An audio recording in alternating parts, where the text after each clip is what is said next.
Oi, amadinhos, gostaram da série de João? Ficou legal, né? No e-book ainda ficou bem interessante assim, quando a gente faz, depois de analisar ponto por ponto, um todo. Bom, vamos dar uma analisada agora, uma introdução a Hebreus, né? Começar com o capítulo 1 e um pouco o capítulo 2, né? Eu particularmente eu não gosto muito dessa epístola de Hebreus, eu acho ela chata, cansativa de ler, confusa.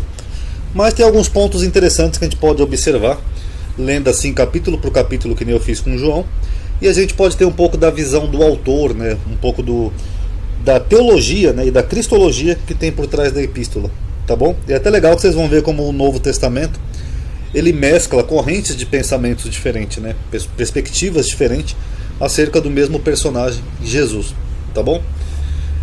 Lembrando que aqui eu estou fazendo essas análises assim, capítulo por capítulo, versículo por versículo, não é uma análise no âmbito geral, tá? Mas talvez final de semana eu vou fazer uma live. Eu fiz até uma pesquisinha na aba comunidade. Aí eu vou começar a falar um pouco de Deuteronômio, tá bom? E vou ensinar um pouco de exegese, aquele curso que eu falei para vocês. Como interpretar um texto assim, vendo alguns detalhes, anacronismos, pontos interessantes, uma série de coisas, tá bom? Então vamos lá. No primeiro versículo de Hebreus, o autor dá a entender que ele conheceu Jesus. É a impressão que dá, que ele fala assim, ó. Havendo Deus antigamente falado muitas vezes e de muitas maneiras aos pais. Quando ele coloca aqui aos pais, dá a entender que o autor é um judeu, que é uma referência que um judeu usaria, aos nossos pais, tal. Beleza. Pelos profetas. A nós falou-nos nesses últimos dias pelo Filho. Então ele dá a entender que agora Deus falou pelos filhos, a eles. Beleza. Perdoe minha voz um pouco fanha, tá, pessoal? É que tá um frio danado aqui, eu ando meio resfriado um pouco. Mas no capítulo 2, ele dá a entender o contrário. Olha o que ele diz aqui, ó. Como escaparemos nós se não atentarmos para uma tão grande salvação, ou seja, a salvação de Jesus, a qual, começando a ser anunciada pelo Senhor, quer dizer que foi o próprio Jesus que começou a anunciar o Evangelho, a salvação, e aqui é a tradução mais fiel, inclusive é a tradução da Bíblia de Jerusalém e do aparato crítico aqui do Bible Hub, foi-nos depois transmitida pelos que a ouviram. Então ele diz que a salvação, que seria o Evangelho, foi anunciada pelo Senhor Jesus, e depois foi transmitida para eles pelos que a ouviram. Então quer dizer que ele não ouviu do Senhor essa mensagem, quer dizer que ele recebeu através de alguma transmissão. Tanto que aqui depois, ó, eu já vou pular uns 2 capítulos aqui, que ele dá a entender algo parecido, ó, usando a mesma tradução mais fiel com o texto grego e a Bíblia de Jerusalém. Porque também nós, como eles quem? Os que primeiro receberam o Evangelho, recebemos as boas novas, o Evangelho, como a eles, mas a palavra de pregação nada lhes aproveitou, etc e tal. Esse eles aqui seriam os judeus. Então o que ele está dizendo? Que o Evangelho que ele recebeu transmitido, não do próprio Senhor Jesus.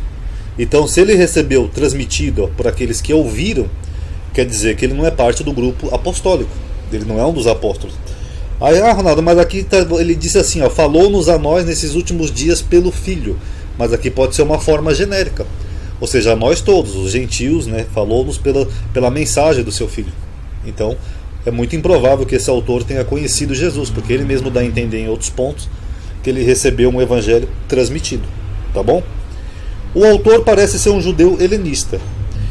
E aí outra coisa que ele destoa de Paulo, da corrente paulina, né, é a perspectiva que ele tem de Deus, na cristologia de Hebreus. Que ele fala que Jesus é o resplendor da glória, a expressa imagem da pessoa, né, de Deus. A glória aqui sempre é referida a Deus.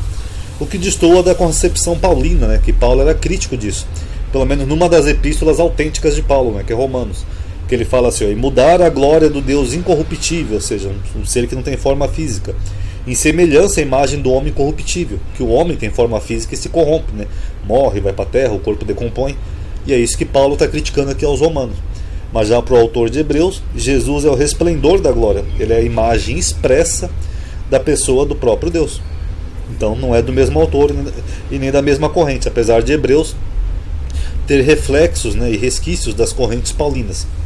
Então o autor não é Paulo. Hebreus é a única epístola que chama Jesus de apóstolo e não menciona nenhum outro. Enquanto que Paulo o tempo todo se autoafirmava como apóstolo nas suas epístolas, Paulo, apóstolo, não por carne nem sangue, mas pelo Senhor, etc e tal, Hebreus não usa esse título nenhuma única vez, o que não era típico de Paulo. Paulo com certeza iria se identificar, nem que seja uma vez, como apóstolo. O autor de Hebreus não fala dos outros apóstolos, e muito pelo contrário, ele chama Jesus de apóstolo. Lembrando que o termo apóstolo é enviado em grego. Então, para o autor de Hebreus, se a gente for ter só essa epístola como base, né, Jesus é o apóstolo que foi enviado por Deus. Então não tem nem Paulo e nem os outros apóstolos. Jesus Cristo, apóstolo e sumo sacerdote. Então ele não se coloca como apóstolo, ele coloca Jesus como apóstolo. Então só aí são os detalhes. Isso é só do primeiro capítulo, né? A gente vai vendo que ele não é de Paulo. O autor de Hebreus fala muito de anjos, desde o primeiro capítulo, né? Ele faz uma angeologia. Aquele Jesus que fora feito um pouco menor que os anjos, porque não foi os anjos que sujeitou o mundo, etc e tal. E algumas referências equivocadas, né, que ele pega aqui. E outra vez, quando introduz no mundo primogênito, ele diz: todos os anjos de Deus o adorem. Aqui ele está citando um salmo de Davi. Perdão, esqueci de ler o resto. Fale dos seus anjos espíritos e de seus ministros labaredas de fogo. É o Salmo 104:4. Só que a tradução mais fiel desse salmo é isso aqui. Faz dos seus mensageiros se moverem, né, ou move os seus mensageiros, que é ruach, né, numa declinação, e os seus servos uma chama ardente, né, uma coisa que arde, né, que pega fogo. Os seus servos. Então aqui o salmo não está falando de anjos, porque anjos é uma concepção posterior.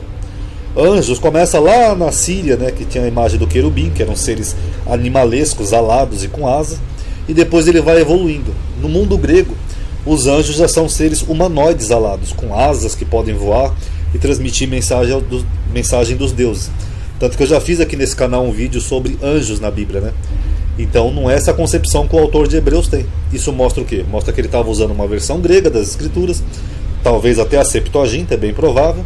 Então ele já tem essa concepção aqui de anjos, de seres alados. Sendo que no salmo que ele está citando aqui, na época que o autor, talvez Davi, estava escrevendo isso daqui, ele não tinha essa concepção.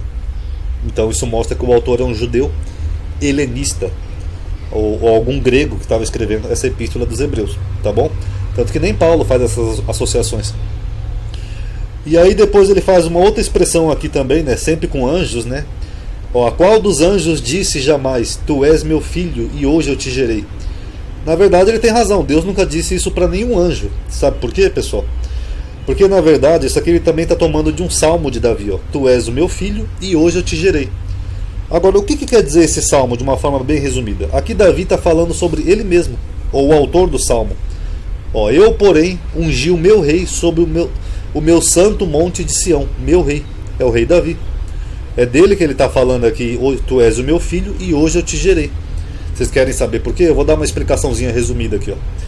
Os reis de Israel, eles eram ungidos pelos profetas, que nem Samuel, que ungiu o rei Saul, e depois o rei Davi. O que é ungir? É derramar óleo na cabeça.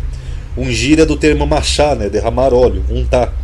Então é basicamente isso. O profeta Samuel ungiu o rei Saul, jogou óleo na cabeça dele. Depois ele ungiu o rei Davi, derramou óleo sobre a cabeça dele e ungiu ele como rei de Israel, tá? Então, primeiro, ungido, geralmente, nesse contexto aqui é uma referência a rei. Apesar de que os levitas eram ungidos, nós temos outros ungidos também que não tiveram esse rito, como Ciro, mas isso não vem ao caso agora. Aqui no contexto é rei. Uma tradição diz que quando os reis eram ungidos lá em Israel, o profeta, que nem no caso ali o rei Saul, ele dizia essa frase aqui: tu és o meu filho, hoje eu te gerei. Porque o profeta estava jogando óleo sobre a cabeça dele e ele estava se tornando como um filho para Deus. Porque a partir do momento que Deus escolheu aquela pessoa e mandou um profeta ungir aquela pessoa ia fazer um propósito de Deus. Então aquela pessoa ia ser como um filho para Deus, de consideração, não biológico. Tanto que você vê aqui uma referência na Bíblia, em 2 Samuel 7,13, quando ele fala de Salomão: eu lhe serei por pai e ele me será por filho. Então Deus não está falando que ia ser o pai dele, ele está falando que seria como um pai para ele. E Deus não está falando que o rei Salomão ia ser filho de Deus, está falando que ia ser como um filho para Deus. Então a tradição judaica fala que essa frase que aparece no Novo Testamento, ela vem disso, que os reis de Israel eram ungidos, e o profeta geralmente falava algo parecido com isso daqui de Samuel: você vai me ser como um filho, e eu, Deus, vou ser como um pai para você. Basicamente isso.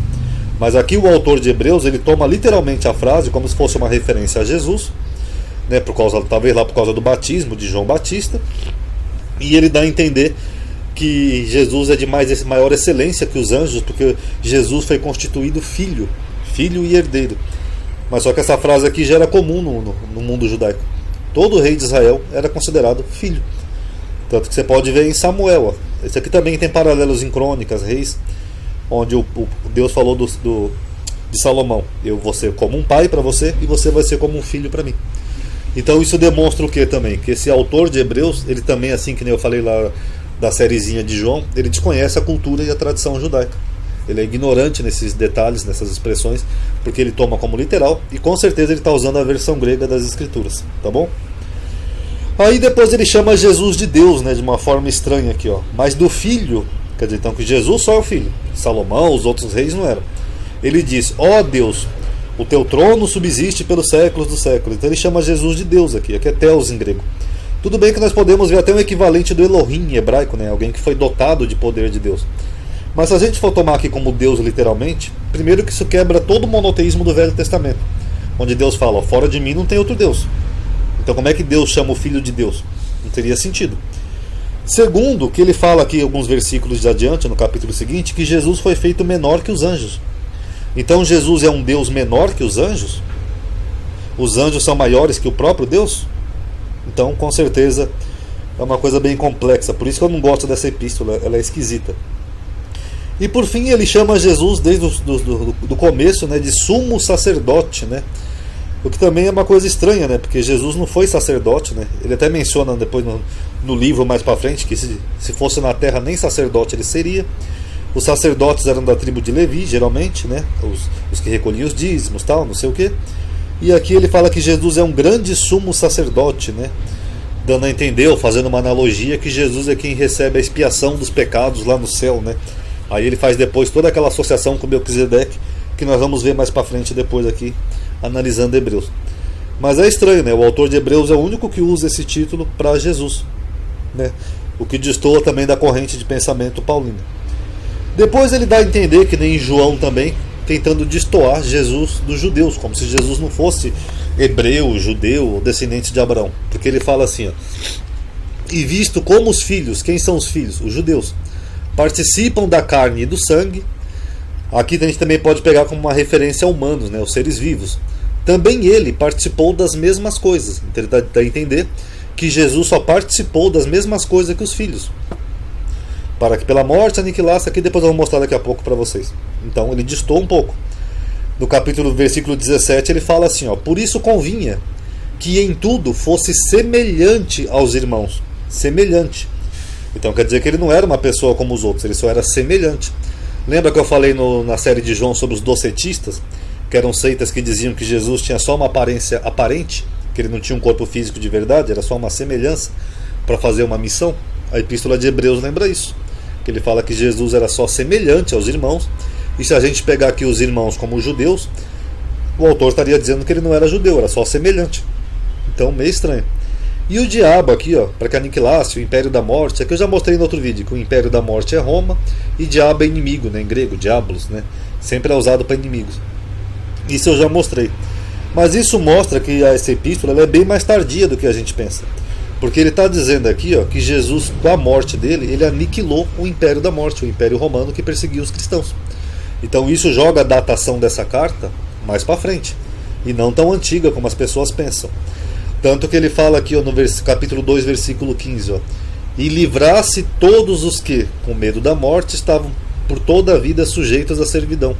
Então ele dá a entender que aqueles cristãos que eram perseguidos já estavam livres, já tinham passado por alguma perseguição, talvez por Nero, Domiciano, aqueles imperadores que mais perseguiram, né, os cristãos, Trajano.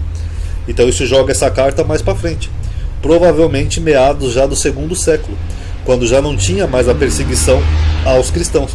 Se fosse uma epístola, por exemplo, como as de Paulo, que são um pouco mais antigas, você vê que Paulo está sempre falando: vocês vão ser perseguidos, vão ser arrebatados, vocês vão ser mortos, consolai-vos uns aos outros, etc. Já o autor de Hebreus não, ele fala que o império da morte já foi aniquilado, e ele dá a entender que Jesus já livrou eles da perseguição e da servidão romana. Tá bom, pessoal? Então só uma introdução aqui a Hebreus. Comentem aí se gostaram, avaliem, tá? Que nem eu falei, não custa nada dar um like, tá? Que mais pra frente a gente vai continuando aí, destrinchando Hebreus. Paz a todos.